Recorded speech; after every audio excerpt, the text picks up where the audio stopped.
आहे की निलेश अर्जुन केदासे यांना सन्मानित करावं. मला निस्सारण विभाग निलेश अर्जुन केदासे.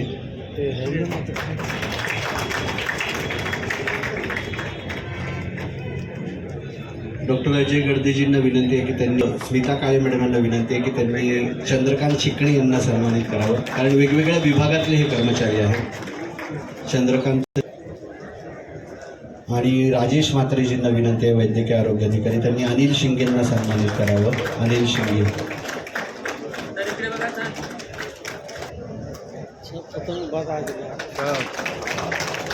आणि आपल्या सर्वांना ठाऊक आहे की से नो टू प्लॅस्टिक हे फक्त महानगरपालिका सांगत नाही. मुंबईच्या वतीनं यापूर्वी 100 कचरा कुंड्या आणि 65 गार्डन बेंचेस देणे. यानंतर यायचं agro garden Belapur. Agro garden Belapur. रोल रोल मॅडम काय शुभेच्छा व्यक्त करा. आज 80वा भारतीय स्वातंत्र्य दिन. सर्वात प्रथम मी सर्वांना स्वातंत्र्य दिनाच्या मनापासून शुभेच्छा देते. खऱ्या अर्थाने आपलं स्वातंत्र्य जे आहे ते आपल्याला सहजासहजी मिळाले नाही आहे. 250 वर्ष पारतंत्र्यात घालवल्यानंतर आपल्या स्वातंत्र्यवीरांनी जे रक्त सांडलं त्याच्या नीमवर आज आपल्याला स्वातंत्र्य मिळालेलं आहे. जसं एखादं रोपटं लावलं म्हणून होत नाही, त्याचं संवर्धन गरजेचं असतं. तसंच आपलं हे स्वातंत्र्य आहे जे आपल्या वीराने आपल्याला रोपटाच्या स्वरूपात लावून दिलेलं आहे, त्याचं संवर्धन आपल्याला करायचं आहे.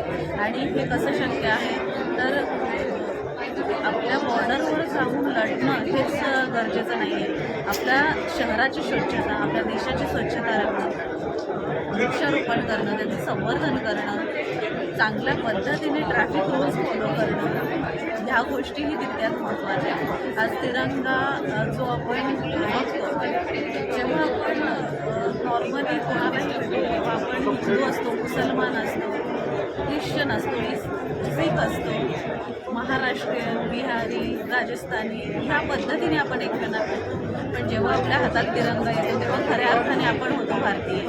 आणि हे भारतीयत्व आपल्या मनामनात रुजलं पाहिजे. देशभक्ती आपल्या मनात निर्माण झाली पाहिजे, ती जोपासली गेली पाहिजे. ह्यासाठी आदरणीय देशाच्या पंतप्रधान नरेंद्रजी मोदी यांनी घर घर तिरंगा अभियान राबवलं आणि त्या अभियानांतर्गत सर्वत्र आपण तिरंगा रॅल्या काढल्या. आज या तिरंग्याला सलामी देत असताना हा दिवस आहे आपल्या वीरांना सलामी देण्याचा, त्यांनी जे रक्त सांडलं त्याची आठवण करण्याचं आणि येणाऱ्या भवितव्यात आपल्या भारत देशाला जगाच्या पाठीवर बलाढ्य राष्ट्र आणि प्रगत देश बनवण्याचं.